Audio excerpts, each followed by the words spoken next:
Okay, so welcome everybody. The class is to begin by 5, but we'll be starting earlier. Now, tell them I'm starting now. Okay, so we are going to begin. Please, everybody can join the class right now. So, in today's class, we will be talking about ANOVA, precisely one-way ANOVA. So that's what we will be dealing with in today's class. Now, what I want you to do as you come into the class, please do well if you are watching this video to subscribe to the channel, drop a like on the video, endeavor to subscribe and turn on your notification button. This is GER Hub, Genesis Educational Research Hub. And in today's class, we'll be talking about the one-way ANOVA, that is one-way analysis of variance. That's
okay.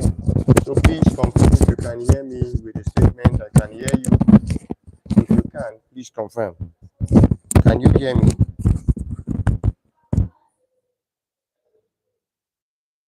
If you can hear me, please, I need a statement that you can. Just comment in the comment section.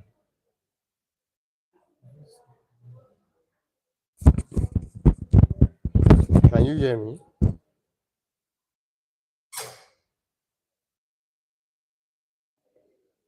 Hello. Okay. So now we shall be looking at the one-way analysis of variance, one-way ANOVA for short. And in this video, we shall be looking at two problems. Okay. So two problems we shall be discussing in this video are one problem on the balanced data for the one-way ANOVA, and the other problem is the unbalanced data for the one-way ANOVA. Thank you very much. I can see your comments. Thank you very much. Now, to start with, let's not assume that everybody knows what ANOVA stands for. So ANOVA stands for analysis of variance. Now, let's begin with writing out the problem we shall be looking at. So, okay, thank you very much. So let's begin. I'm going to put out example one. Please do well if you can write. This is a live class. If you can write with me, please do well to write. So I'm going to write out the problem we shall be looking at. The first problem is a problem on the balanced data. So let's take this example. In order to in order to determine in order to determine the effectiveness in order to determine the effectiveness of a new brand, in order to determine the effectiveness of a new brand of electrical appliances. Okay, in the market, in the market, five products, five products were selected. Okay, so I'm writing out the example on the balanced data. Five products were selected for five research electronics, and the appliances, and these appliances um, applied with the following yields. Okay, so in order to determine the effectiveness of a new brand of electrical appliances in the market, five products were selected for five electronics, and the appliances applied with the following yields. Now I'm going to put up this data. Please hold on to this example. I'm going to put up this data for you to see. Please do well to drop your comments and ask questions if you don't understand a particular thing. Thank you very much. So let's hold on to this example and take this data. So now let's see how the data comes up. Okay. So we have the data, this,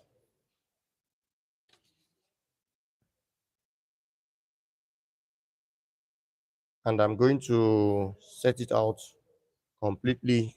So just hold on a minute, and if you have your paper, you could join me in putting up the data. So now the data for this problem is as follows.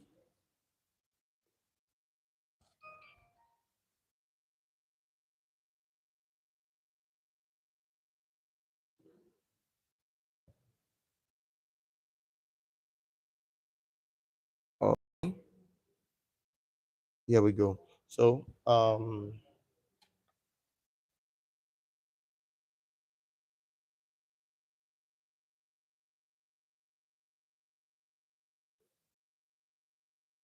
good. So now we have A, B, C, D, and E, and we have 1, 2, 3, 4, and 5. Okay. So please take note that I'm taking these to be the appliances. So I'm going to call this M1, M2, M3, M4, and M5. Now you could decide to call this you could decide to call this 1 if you choose. You could decide to call this 2, 3, 4, and 5. So, however, under I shall be taking this as my treatment. So in this case, there are 2, 3, 4, and 5 treatments. So my treatments are put along the rows, and my levels, I shall consider this to be my levels, are taken along the columns. So now please take note, the values are 22, 26, 34, 23, and 25. For treatment 1, 31, 29, 31, 33, and 34. For treatment 2, please make me know if you can hear me and hear me clearly. Can you hear me clearly? Okay, so 8, 35, 32, and 4 are the values for treatment 3, 27, 24, 32, 26, and 30 are the values for treatment 4, 23, 28, 27, 30, and 26 are the values for treatment 5. So there are 5 treatments, 1, 2, 3, 4, 5, and there are 5 levels A, B, C, D, E. Good. Now, the question demands that we do the following. So I'm going to write out what the question demands. So the question demands, please take note, in this particular example, the question demands that we test if the mean, that is, if the mean yield of the electronics, if the mean yield of the electronics are significantly different. Okay, thank you very much. Thank you for that confirmation. So we want to test if the mean yield are significantly different at 5% level of significance. Okay, so that is what we want to do. Now, please take note. This is a typical example of a balanced data. It is a balanced data in the sense that looking at the treatments, there are 5 treatments labeled M1, M2, M3, M4, and M5. Looking at these treatments, you will see for the 5 treatments, you have all the levels are complete. It means that there is no level that is blank. 22 is in the first treatment level 1. First treatment level 2 has 26. First treatment 3 has 34. So all the levels and all the treatments are filled with measurements. As such, it means that we are dealing with a balanced data. Okay? Now, it is a one-way ANOVA, take note, because one factor is being considered. Only one factor is being considered, and the factor being are the treatments. So treatment 1, treatment 2, treatment 3, treatment 4, and treatment 5. Now, what I'm going to do is to show you how to go about solving the ANOVA problem. Okay? So what I'm going to do next is this.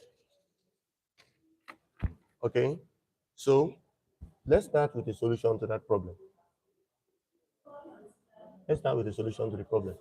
Now, the first step you should take, I'm going to put in steps. If you are to attack that problem or to solve that problem, then I would advise you go step by step. So the first thing I'm going to do will be to state my null and alternative hypothesis for the problem. So step 1, state your null and alternative hypothesis.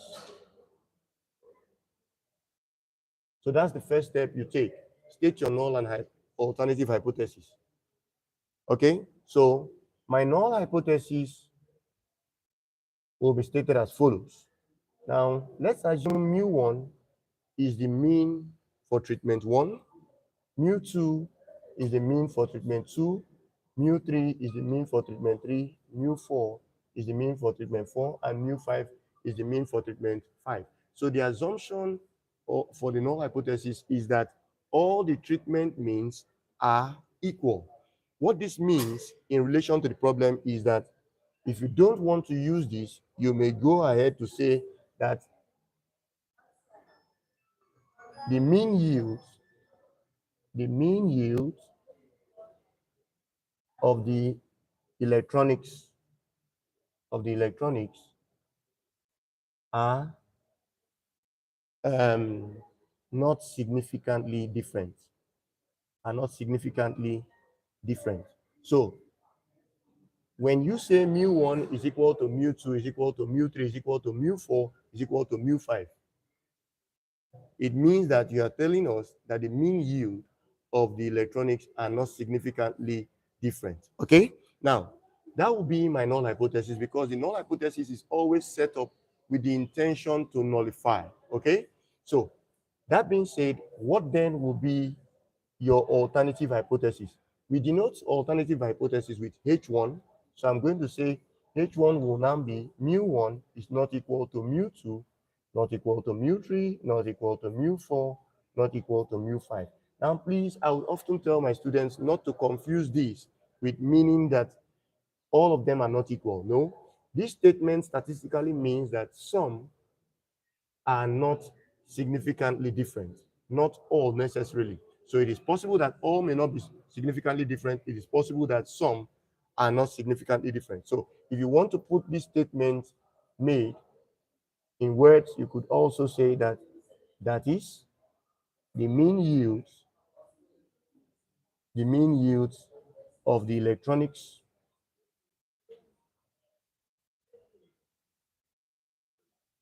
are significantly different. So what this will mean is that some of them are significantly different, not necessarily all. And that will be my step 1. So in your step 1, state your null and alternative hypothesis. Now, once that is done, you can now move over to step 2. So what would you be doing in step 2? In step 2, it will be proper you state the critical region. Okay? So step 2, I will move over to step 2. So in step 2, the next thing I expect you to do is to define or state your critical region.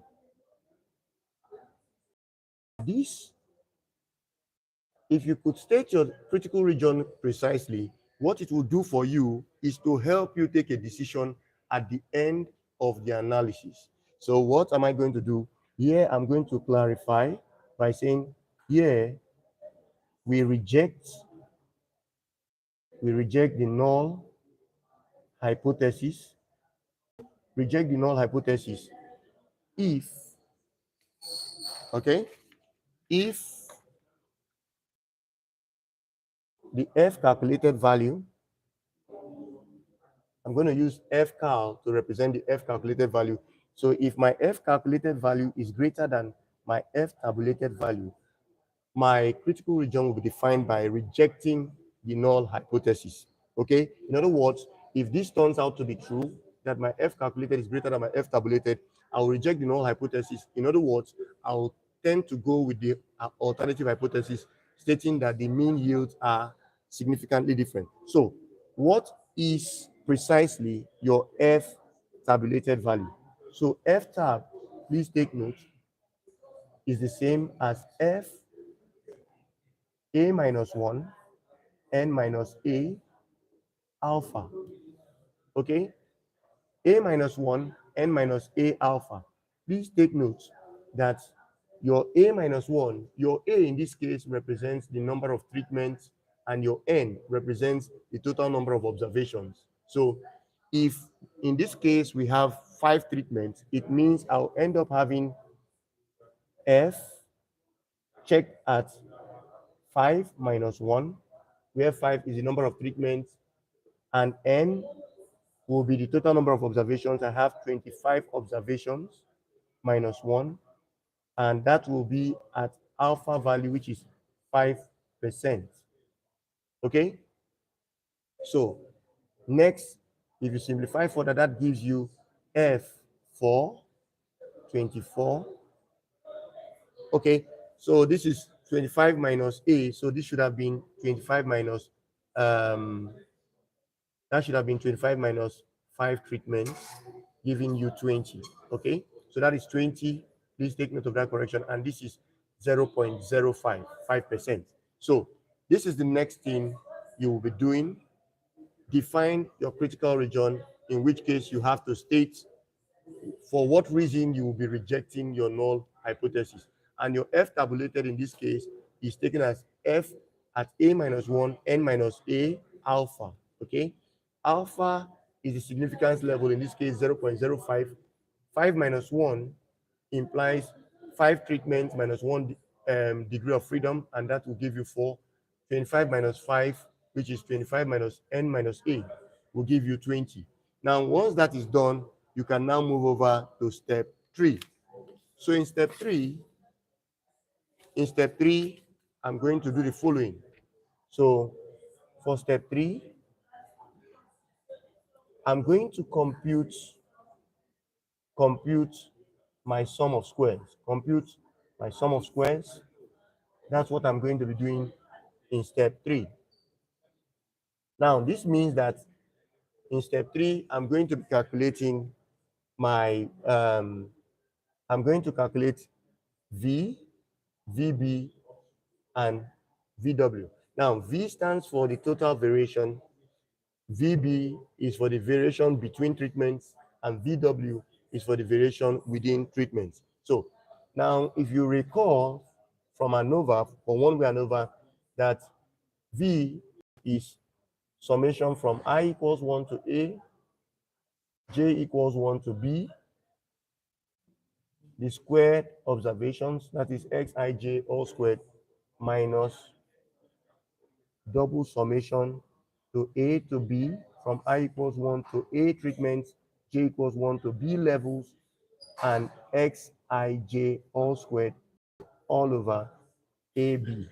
Now, this would imply the following. So what I'm going to do is, in my ANOVA table, let's go back to the problem table, rather. Let's go back to the problem. Now, this is what I'm going to do. So please take a look at this. This is what I'm going to be doing. Now, I'm going to square every value in this table. So what I'm going to be doing now is 22 squared plus 26 squared plus 34 squared up to 26 squared. So that is the thing I'm going to be doing now. So if you square that, that will be 22 squared plus 26 squared plus 34 squared plus ellipsis 26 squared. That is adding the squares of each of them, this squared, this squared, this squared, this squared, up to the last, all squared. That will give me what you have here. Okay? Now, minus. In this formula, you will find that you have to sum all the observations. So, summing all the observations, if you check correctly, will give you 668. So that will be 668 all squared, implying that I'll be adding 22 to 26 to 34 to 23 to 25 down to 26. So if you sum all these observations, it will give you 668, and that will be 668 all squared, divided by, you have A treatments and B levels. So A treatments in this case means 5 treatments, because we have 5 treatments in the problem. 5 times 5 B levels will give us 25. So I'm going to put 25 here. Now, if you simplify, you would end up having the sum of all these giving you 19114 minus, if you simplify this, you are going to have 17848. Please do well to confirm. And once that is done, you would end up having the difference between these two giving you 1265.04. Okay? Now, once you are done getting your V, your total variation, the next thing to do will be to go with your variance between, that the variation between treatments. So what again was the formula for variation between treatments? It was double summation from A to B, I equals 1 to B, J equals 1 to, I equals 1 to A, sorry, J equals 1 to B, the sum of all treatment means all squared minus the same result we got earlier on, double summation, your correction factor that is I equals 1 to A, J equals 1 to B, Xij all squared all over AB. Now, this is the same, please take note. This is the same as writing B summation from I equals 1 to A, I dot squared, okay? I dot Xi dot bar squared. Now minus this same value, your correction factor. So please take note, this is your correction factor. Now, we are going to use this our the variation between. So what I'm going to do now is the following.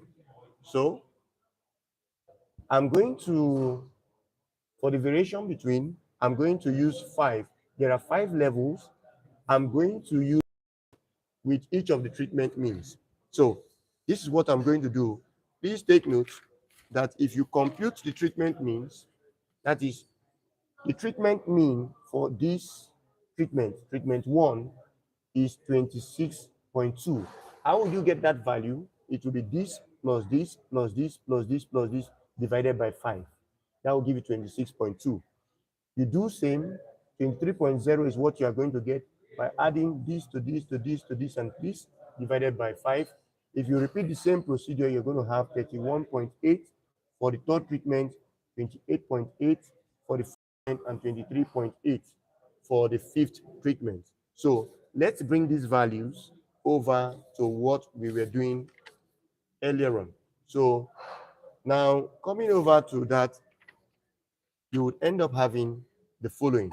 So 26.2 all squared according to the formula plus 23.0 all squared plus 31.8 all squared plus 28.8 all squared plus 23.8 all squared, then minus the correction factor which we had earlier gotten to be 17848.96. Please, if you follow me or you understand what I'm saying, kindly let me know in the comment section. Now, if you simplify further, this will give you the sum of all these times 5 will give you 53622.56.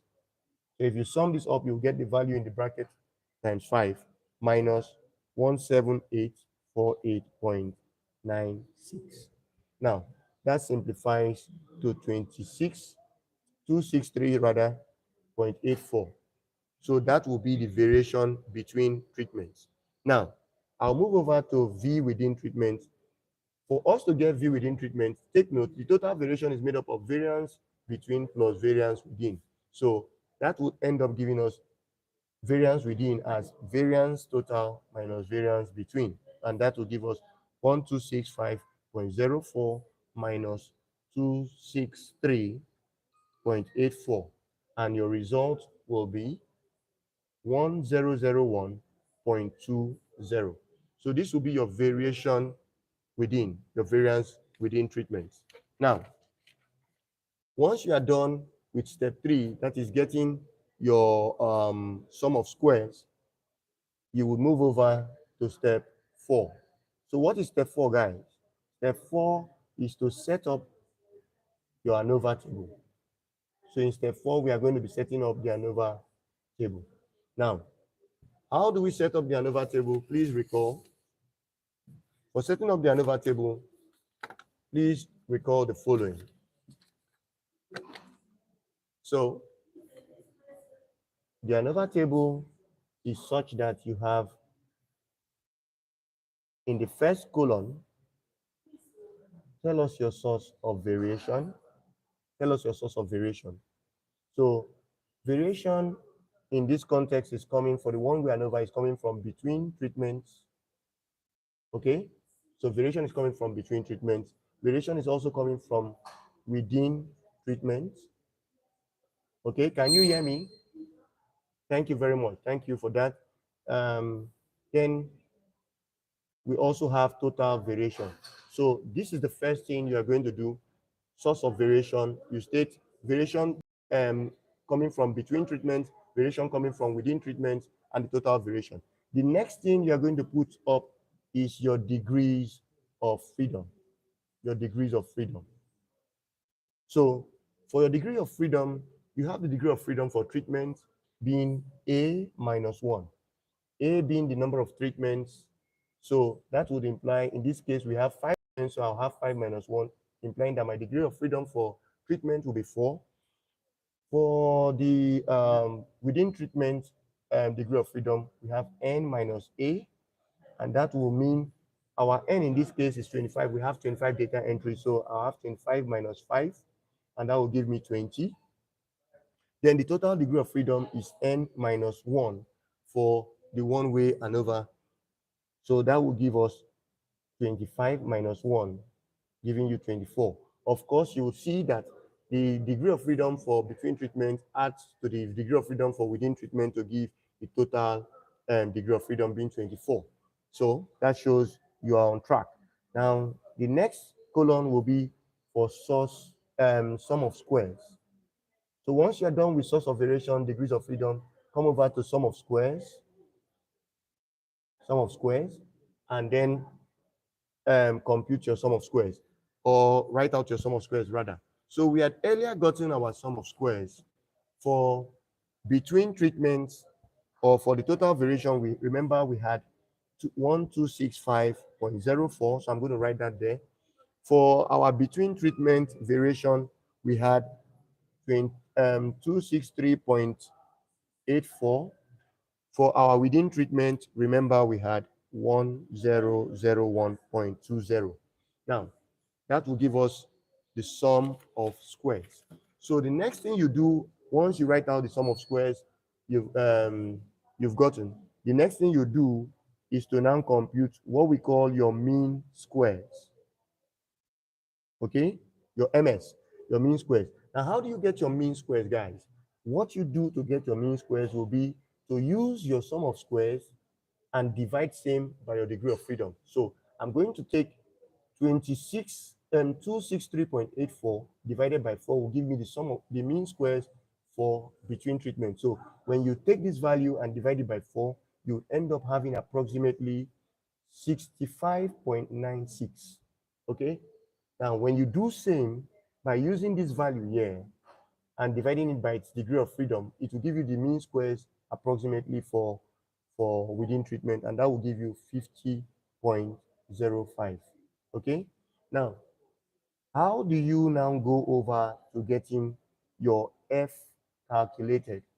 So your F calculated is obtained by using the mean squares for between treatments and dividing same by the mean squares for within treatment. So I'm going to use 65.96 divided by 50.05 to get my F calculated. So if you make that computation, that is this divided by this, it will give you that 65.96 divided by 50.05. You end up having your F calculated as 1.318 approximately. Okay, so that is the ANOVA table. So this concludes my step 4. Now, step 5, which is the final step for this problem. Once you are done with step 4, you will come over to step 5, and step 5 is where you make your decision. So recall that we said earlier on that for us to reject the null hypothesis, what we simply do to check if our F calculated value is greater than our F tabulated value. So if the F calculated value is greater than the F tabulated value, you have to reject the null hypothesis. Now let's see. What we've gotten for our F calculated is 1.318. However, what we got for our F tabulated was 2.87. So let's see, F calculated equals 1.318. But instead of being greater than our F tabulated, in this case, it is lesser than our F tabulated, which is 2.87. So since this is negating the condition, since this negates the condition for rejecting the null hypothesis, whereas we were told earlier that we have to reject if F calculated is greater than F tabulated, we are now seeing that we have F calculated lesser than F tabulated. So what we do is we say, since F calculated equals this is less than F tabulated, we do not reject the null hypothesis. We do not reject the null hypothesis. Hence, we conclude that there is no significant difference between the treatment means. There's no significant difference between the treatment means. So please, that concludes the problem we were to solve for the one-way ANOVA balanced. I hope you all understood that. I hope you all understood that problem. So that problem was for the one-way ANOVA balanced. Good. Now, without much waste of time, let's now go over to the second problem. Remember, I told you guys that we shall be looking at two problems in this particular lesson. One problem will be solving an ANOVA problem for the balanced case, okay, for a balanced data, a one-way ANOVA problem for the balanced data. And the second will be solving a one-way ANOVA problem for the unbalanced data. So what makes it balanced is the fact that in the first instance, remember, we had all the levels having values for each treatment. What if it so happens that for some levels of a treatment, there are no values? If that happens, that may give rise to what is called the unbalanced case. So let's quickly look at example number 2. Example 2. So example 2 will be a case on the unbalanced data for a one-way ANOVA. So let's assume a process engineer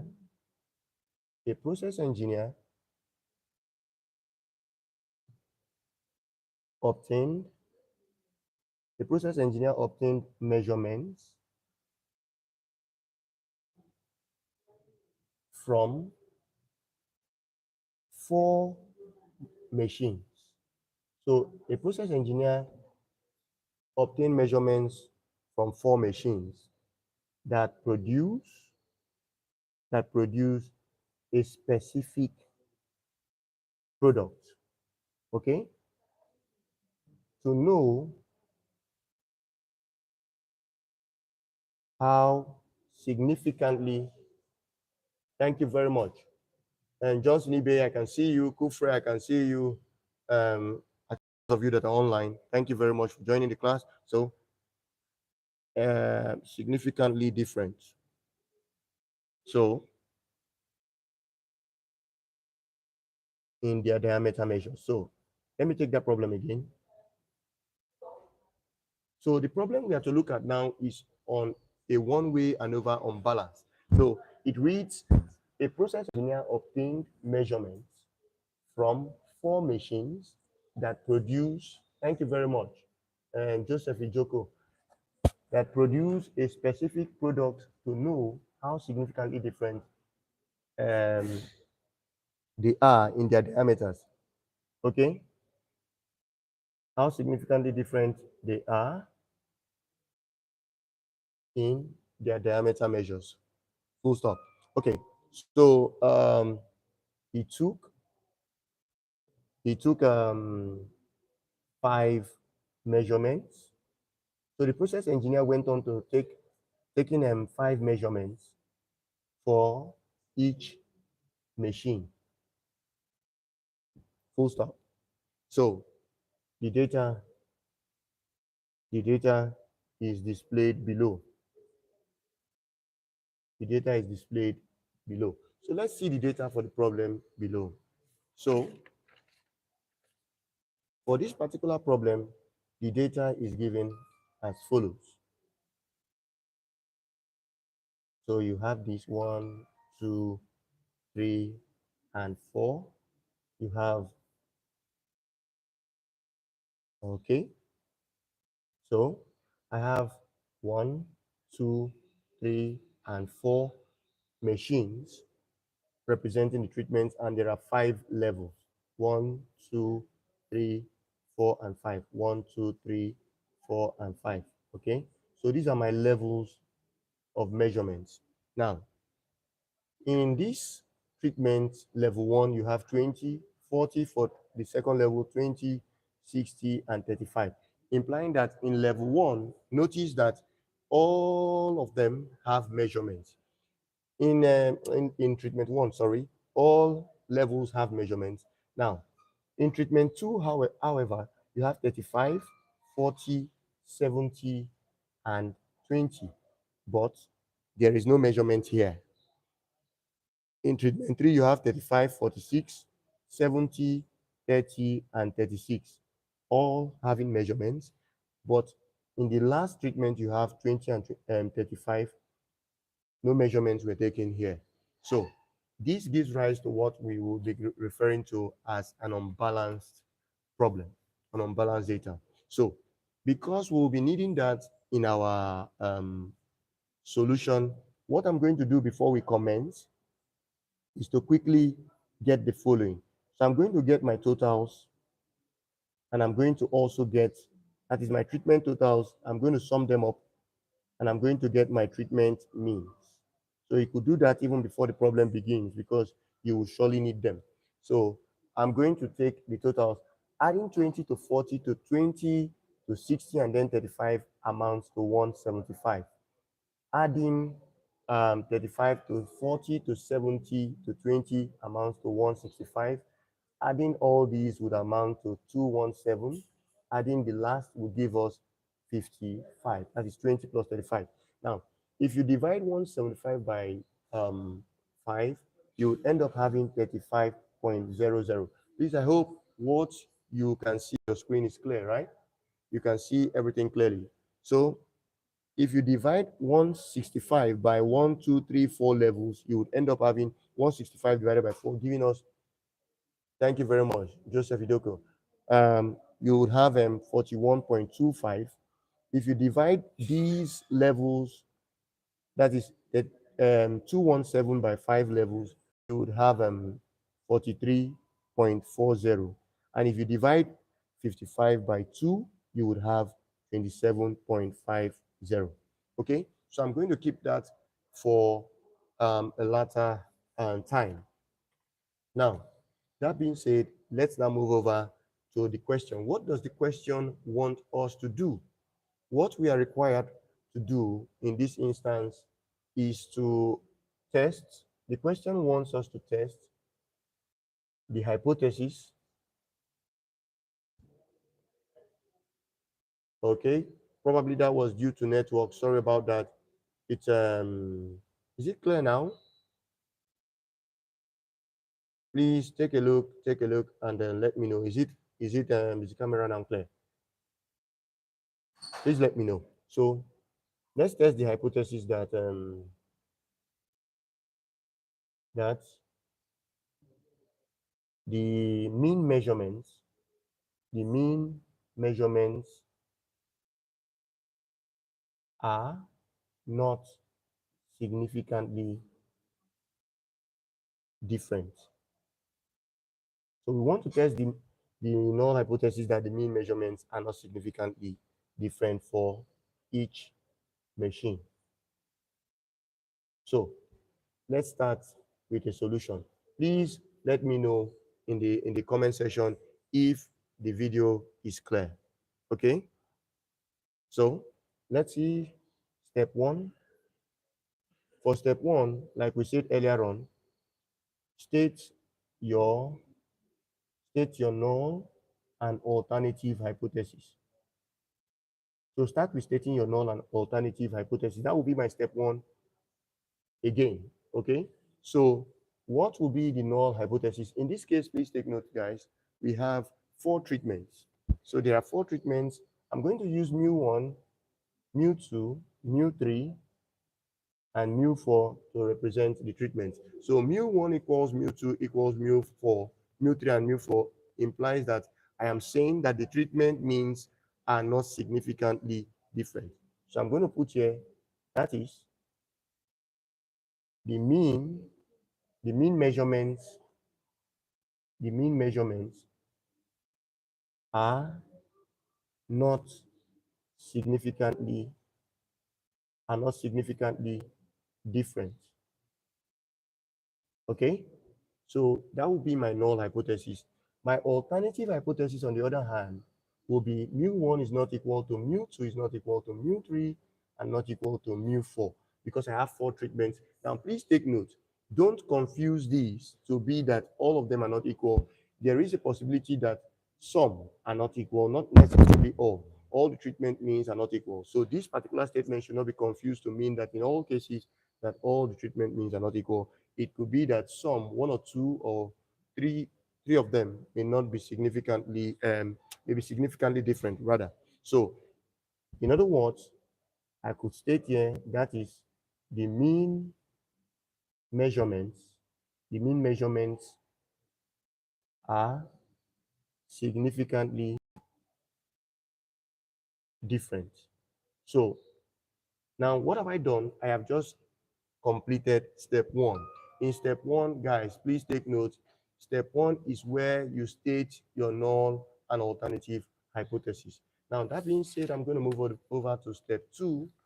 Let's move over to step 2. So in step 2, if you recall, to define my critical region. So let's define our critical region. Define your critical region. So here I'm going to state that we reject H naught, the null hypothesis, if F computed as usual is greater than F tabulated. So if your F calculated or computed is greater than your F tabulated, you'll be expected to reject the null hypothesis. So in this instance, please take note again, still under step 2, I would like you to compute your F tabulated. So what would your F tabulated be?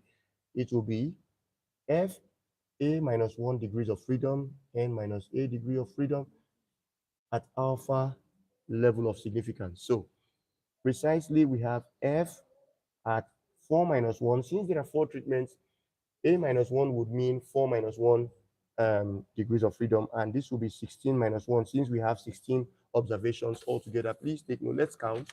So you have 1, 2, 3, 4, 5, 6, 7, 8, 9, 10, 11, 12, 13, 14, 15, 16.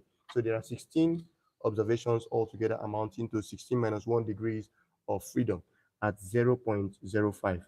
So that would end up giving me F at 3, 15, 0.05. Okay. So this value,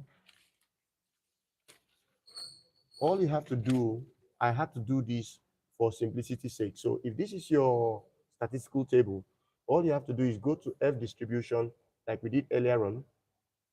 Go to F distribution. If your statistical distribution table is in this form, you would find under F distribution, you would see in this case, V1 stands for the first degree of freedom. In this case, it is 3. The second degree of freedom, V2, is 15. So you put 15 there. And if you check for 0.05 significance level, refers to a 0.95 confidence. Okay. So it means you are 95% confident. Okay. And that would imply that under 315, 0.95, you will see that our value is 3.29. Now, I will put here F 315, 0.05 gives me 3.29. So that will conclude my step 2. Now let's proceed. Okay.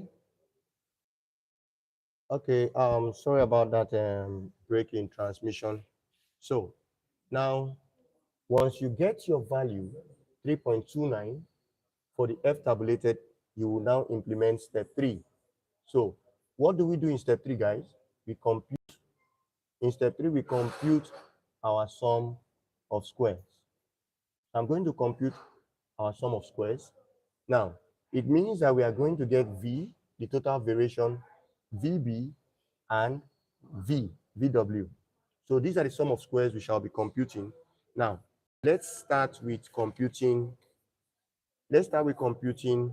V.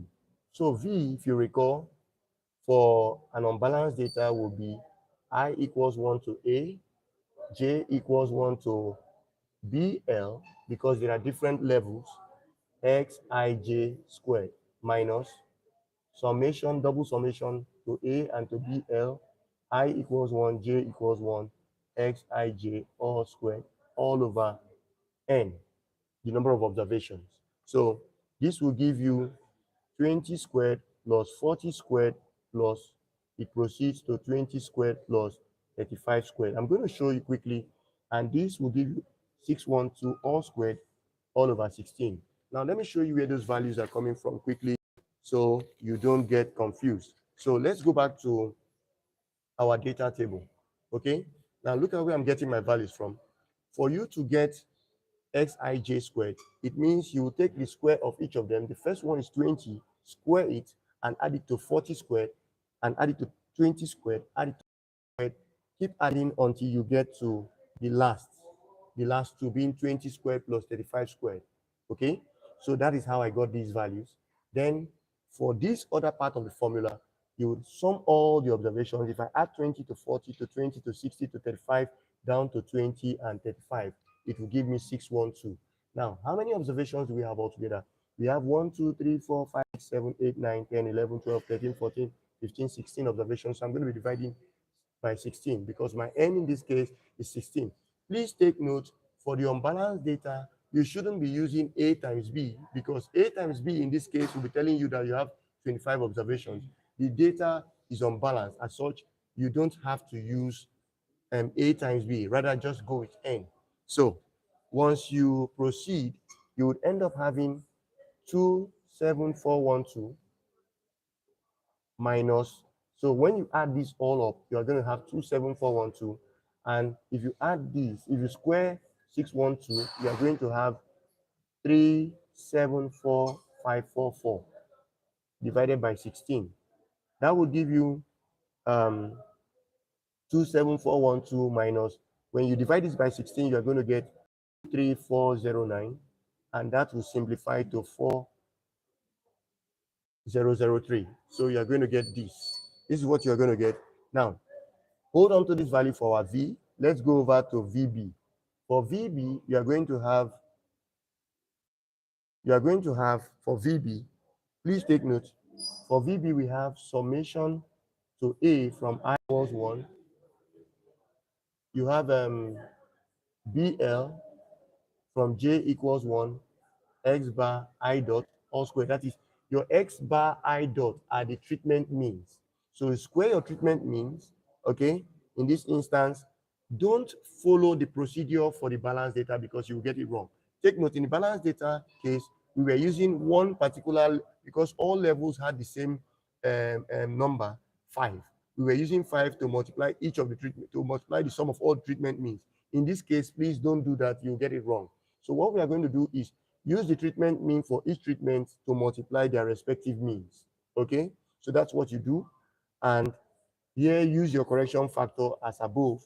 So I'm going to do this to A, to BL, I equals 1, J equals 1, Xij, all squared, all over n. So let's continue the problem in another sheet. Let's continue the problem in another sheet. So I'm going to put this over here. Let's put this over here and come over here. Now, so what do we have here? We are going to have, if you continue, this will be the mean for treatment 1 was 35.00. So 35.00 squared times how many values do you have in that treatment? You have 5 values. Plus, what was the mean for treatment 2? The mean for treatment 2 was 41.25. So I'm going to put here 41.25 squared times how many data entries do we have in treatment 2? We had 4, right? Plus the mean for treatment 3 was 43.4. I'll square it and multiply it by 5 because we had 5 values under the levels of that treatment. And the mean for treatment 4 was 27.5. I'll square that value and multiply it by 2. There were only 2 values in that particular treatment. So all these will go in one bracket minus 23409, the value obtained for our correction factor above. So if you do that, the sum of all these, if you simplify this, you're going to have, if you simplify this and subtract from it this value, you're going to have 452.55. Okay? Now, once you are done getting your VB, this is our VB, please take note. Our VW, remember, is V minus VB, and that will give you 4003, which was the value we got for V, minus 452.55. This value we got for VB, and that will give you 3550.45. Now, this gives us the values for V, for VB, and VW. The next thing you are going to do will be to implement your step 4. So now that we are done with that, let's go over to step 4. So what do we do again in step 4, guys? In step 4, we are going to set up our ANOVA table. So step 4.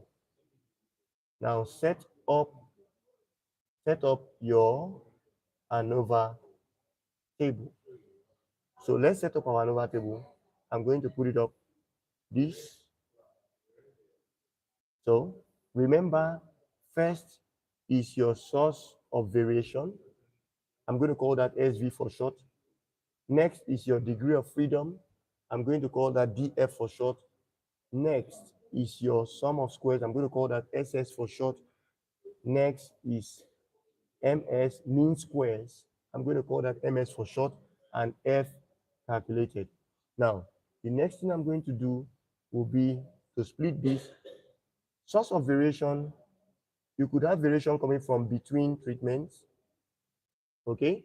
Source of variation can come from within treatments, and you could have total variation. So again, A minus 1 degrees of freedom is for between treatments, and that is 4 minus 1 in this case, giving us 3. Now, N minus A in this case will be 16, the number of observations you have, minus A, which is 4, giving you 12. And that would amount to N minus 1 degrees of freedom for the total variation, 16 minus 1 giving you 15. So if you add 3 to 12, you'll get 15. Now, let's go to sum of squares. The sum of squares we obtained earlier for total variation was 4003.00. The sum of squares we obtained for within treatment was 3550.45. The sum of squares we obtained earlier on for between treatment was 452.55. And the sum of squares are complete. So how do you get your mean squares? If you use the sum of squares for between treatment to divide, if you divide your sum of squares for between treatment by 3, you are going to have 150.85. You can confirm that value. If you do same for this divided by 12, you are going to have 295.87. Now, that will be the mean square for between treatment and the mean square for within treatment. Now, how do you get your F calculated? You use the mean square you get for between treatment and divide same by the mean square you got for within treatment. If you do that, you would have approximately 0.51. Okay? Now, let's move over to step 5.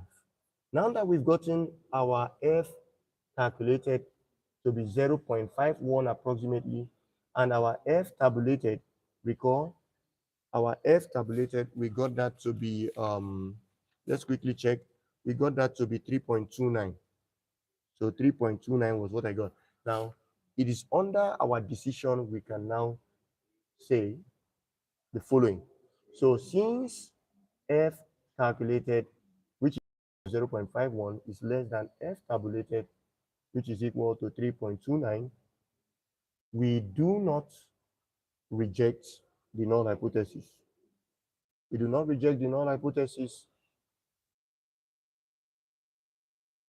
Hence, our conclusion will be that there is no significant difference between the treatment means.